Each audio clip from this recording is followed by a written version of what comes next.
It's Sunday, beautiful magical babies. Thus, it is time for our weekly tarot pull. This week we're using, again, the This Might Hurt deck. If you heard that crash, I'm outside.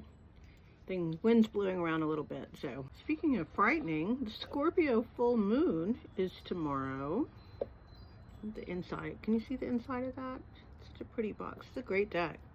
It's a full moon in Scorpio, and you might say, but we're not in Scorpio season. Aha, see, that's how it works. The moon is in a different sign than the sun, pretty much all the time. Tomorrow's full moon will be happening in the sign of Scorpio. So that's a time of like deep, spooky, goth kind of stuff. It's got a Halloween feel to it.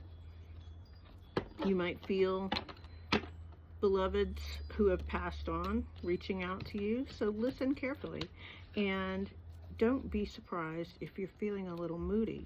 Say always. I often tend to feel rather zapped by the full moon and very emotional and weepy, so I'm prepared for it as much as I can be, and so just look out for that and give yourself some grace that no matter what state your mental health is in, there is a chance that the moon and the movement of the stars can have an effect on that. So again, give yourself grace and understand that you're not invincible, and there are things beyond our control and even beyond our recognition that can have some pretty profound effects on us. And when you accept that and you don't fight against it, life begins to get a little easier. So I'm going to pull 2 cards for us for this week. One to something to hold on to, and one something to let go of or move away from. Something to hold on to for the week is the 8 of Cups. And the Cups is the suit of emotion, cups of all watery things, feelings, etc. 8s are generally about getting where you need to go, and as it says in this little book, taking a look at your trajectory. This is the book that goes with the deck. The author of this book and deck, Isabella Rotman, refers to this as the "I'm leaving my cups behind me" card. This is a card about abandonment. It is a card of emotional exhaustion, burnout. It's the discovery that something you worked hard for doesn't bring you fulfillment. Your emotional situation is not working for you. It is not fixable.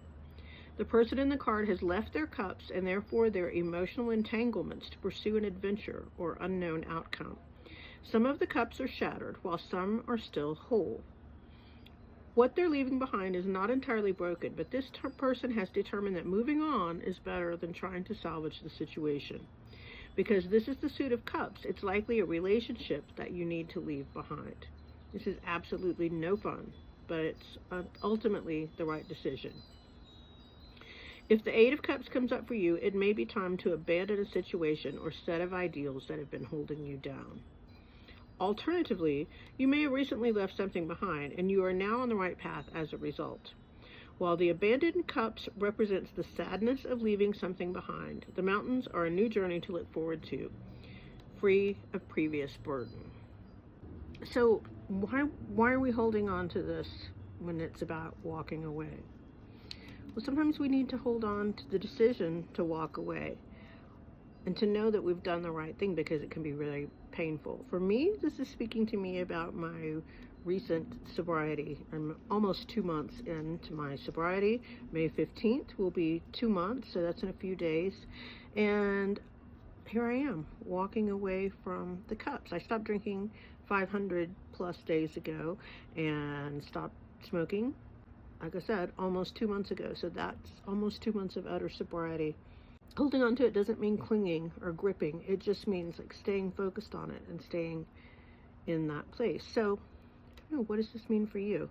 8 of Cups. What are you walking away from? What might be a hard choice to walk away from, but it's time to focus on that. And as for something to leave behind, the 9 of Swords. 9s are about fruition. You are maturing, though the result may or may not be what you want. And knives or swords are about thought and intellect. So we're looking here at something to leave behind. And Isabella Rotman describes this as the nightmare card. 9 swords surround the head of a woman who is overcome with mental anguish. Swords represent thoughts. So here we have a visual representation of overthinking.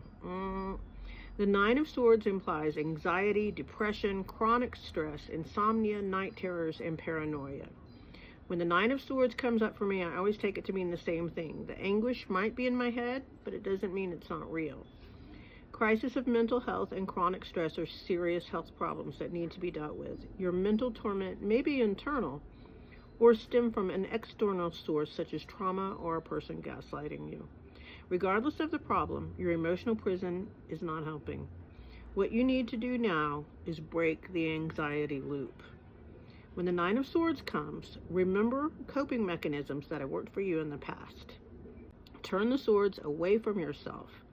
I suggest reaching out for help from friends, family, community, or a mental health professional.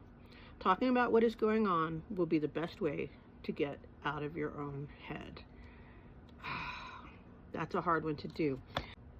Something I heard a wise old Indian man say in a video one time is that more often than not, it's our memory and or our imagination that are keeping us in this state. Yeah? Nothing's actually cutting into her. She's not in a physically painful situation. So right now, I could think of a million things that are upsetting to me and that would put me in this state.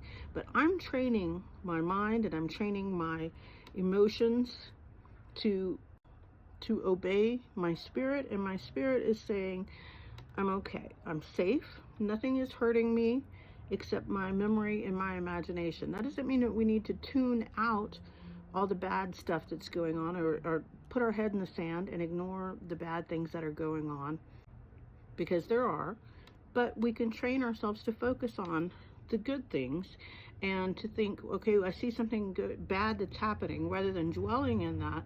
What can I do to help?